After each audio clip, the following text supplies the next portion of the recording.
Hello everybody, Smith here and welcome back to some more BD Armory. Today we are taking a look at this. Well, not quite, almost this. In a Smith Builds live stream a few weeks ago I built my own take on the V-22 Osprey. An Osprey with a pretty hefty twist, and this isn't it. A few days later I decided I'd go in and sort of do another version, convert it to a more regular Osprey, which is this kind of vaguely Osprey-ish looking thing. Yeah, this thing was a royal pain in the arse to troubleshoot, but I got it working eventually and learned a couple of new things about doing variable pitch propellers in KSP with the stock parts. This parts you get in the Breaking Ground DLC. So we're going to take a look at both of the versions in action, but first I sort of want to take you on a bit of the design and build journey that I went through. So here we are in the spaceplane hangar with my little craft, which I've called the Vulture for reasons I go into in the stream. If you want to go back and watch the stream, I'll put a link to it in the description. And this is the Vulture R because it's the rotor version. And yeah, I used... one of the mods I've got has these smaller Mark III shaped parts, and I just did a tweak-scaled Mark III cargo ramp on the back. And it's got some guns which almost fit into these parts.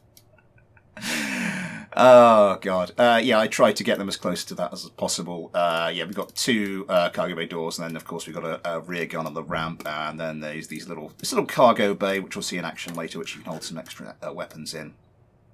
But what was it I actually learned with these rotors here? When I did my attack helicopter, which is the other kind of big variable pitch propeller project I've done, I had to work out a way to control not only the power coming out of this motor, but also the angle of the rotor blades, and it doesn't really allow for, KSP doesn't allow for two separate throttles.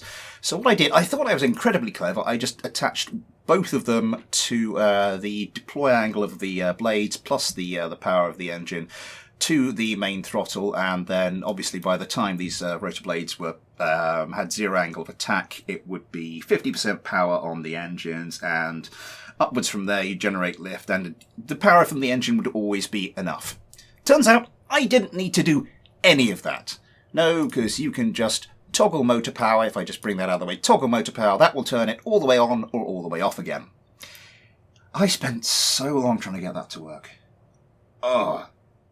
The rotor blades also caused me issues for a while. What I did, same as with my helicopter, I've linked these to the main throttle, the deploy angle to the main throttle, and then just have them deployed. And then, obviously, as you throttle up, you get a higher angle attack on these, and blah, blah, blah, blah, blah, blah. Thrust happens. What I forgot, I studied this sodding stuff for 3 years, but what I forgot was that as you travel forwards, obviously as the air starts to flow in that direction, the effective angle of attack of these blades is going to start decreasing. So above a certain speed, given that this is a fixed RPM, above a certain speed, you're just going to have no more thrust. And yeah, I forgot all about that and was wondering why I didn't have any thrust. And when I tried to fix it, oh God. Yeah, I ended up creating this. I couldn't get it to go above about 50 meters per second in level flight, which I thought was a power issue.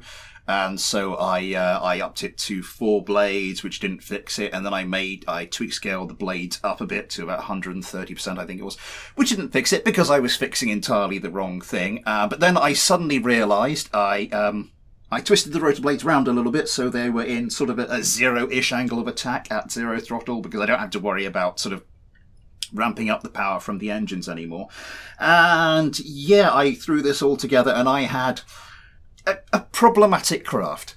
Pushing it to about 60-65 meters per second, it starts to become unstable roll-wise, and it doesn't like flying the right way up, but you turn it back over and suddenly it's stable again. This is fine. This apparently is absolutely fine. Crank the angle of attack on those rotor blades up all the way, and we get to a little over 100 meters per second, but the amount and nature of the thrust coming off those engines means it's too much for those servo motors to handle, and yeah, you start getting funny maneuvers and you try and correct it, and it's all too much, and the servos fail and the engines end up pointing in different directions, and it all kind of goes a bit Kerbal from there. Got it all worked out eventually, though. Got the rotor blades back to their original number and size. Even managed to go for a less powerful and lighter engine. So it's all working now. 3 years. 3 years studying this shit. Let's move on. So everything's fixed now, and we have ourselves a fantastic little craft. Although if you're using that little underslung bay, you have to be careful when you're dropping bombs and not treat it too much like an attack helicopter and drop them from low altitude. Or, yeah, if you're using Hellfires, yeah, remember to set them to, like, drop down rather than launch forward, because, yeah, both of those things can cause issues. But apart from that, yes, a fantastic little attack or transport helicopter / plane, just like the Osprey, although I don't think the Osprey really does the gunship role, at least not that I'm aware of. But, yes, I said I developed, like, a V-22 Osprey with a twist, and this isn't it. So where is the craft I did build? Here it is then, a far more Kerbal solution. Why have rotors when you can have jet engines? Well, I mean, apart from, you know, fuel efficiency and mass and ease of maintenance and pretty much every other practical consideration. But apart from that, a far superior solution. Here I've replaced the rotors with 4 Panther engines. I can't remember why I didn't use the Saturn engines. I think I was trying to be vaguely sensible when I made this. May have been the wrong choice, but never mind. Let's see how this performs. Afterburners on, obviously. Let's get this up to, I think, about that much. Yeah, that's about perfect. Maybe a bit too much lift, actually.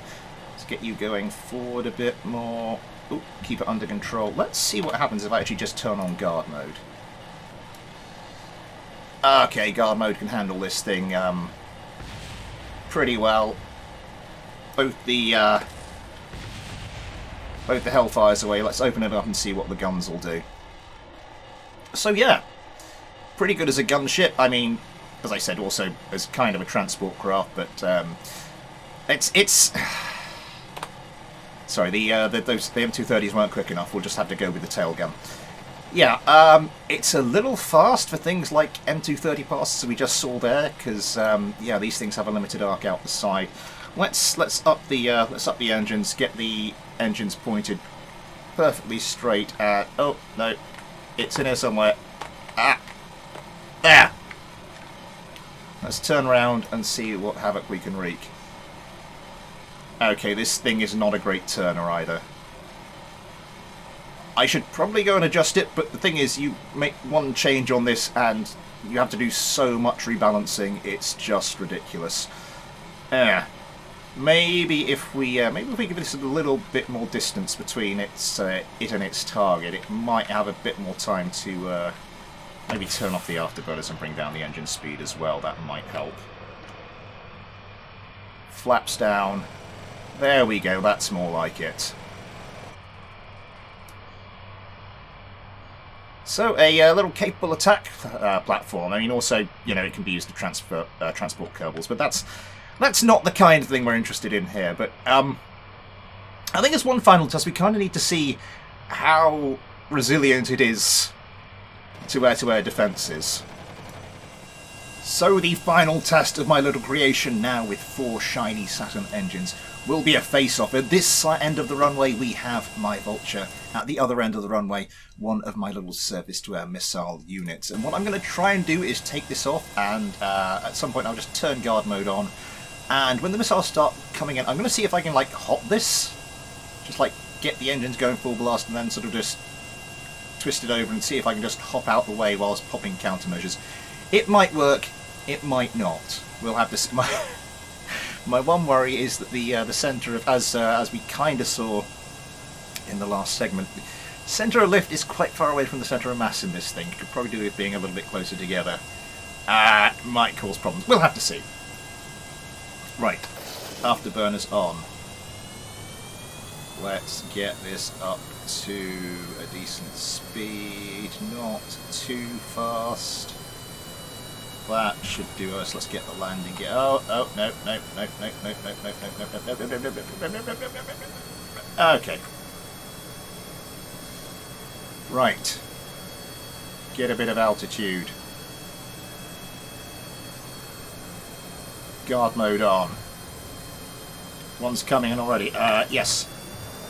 Full throttle with the thing. Oh god, no, that's not going to work. That's not going to work. That's not going to work at all. Oh my god, the engine's just. Yeah, was that missile damage? I don't think I was quick enough. Well, at least we've destroyed the At least we destroyed the tank. That could have gone better. Let's give it another go. Okay, one more time. I think what I have to do is start popping the countermeasures pretty instantly. Okay. Go. Oh no, the thing's going to do the... Oh my god, right, let's get this going. Oh, that's close. Yeah, I think the only way to do this is to kind of do like a really impressive roll and get out of it that way. Okay, but that worked. Tank's gone. Yeah, not exactly as I was hoping to do. Oh my god, look at the speed you can get up to with this thing now. Yeah, I definitely need to go and retweak this a bit. But yeah, a pretty good addition to my lineup. Not sure how often I'm going to use it, but I'm sure I'll find something. Yeah, it'll be a pain in the arse to tweak, but I will get round to it eventually. That will be all from the transonic transporter gunship aircraft. Anyway, yes, yeah, if you have enjoyed today's video and you haven't already, please consider liking, subscribing, commenting, general comments, any suggestions for things to do with this craft. Maybe following me on Twitter, maybe getting involved with the Discord, great KSP and BD Armory community on there, and more besides. All those links in the description, as are links to the PayPal and Patreon. You too can get your own little Patreon Kerbal, like you can see with Yosemite and Adam Kerman here, as well as your name at the end of videos, access to the Patreon-only Discord, some other stuff that I am spectacularly failing to do, but never mind. I will be back soon with some more BD Armory, but until then, thanks for watching, take care, and I'll see you next time.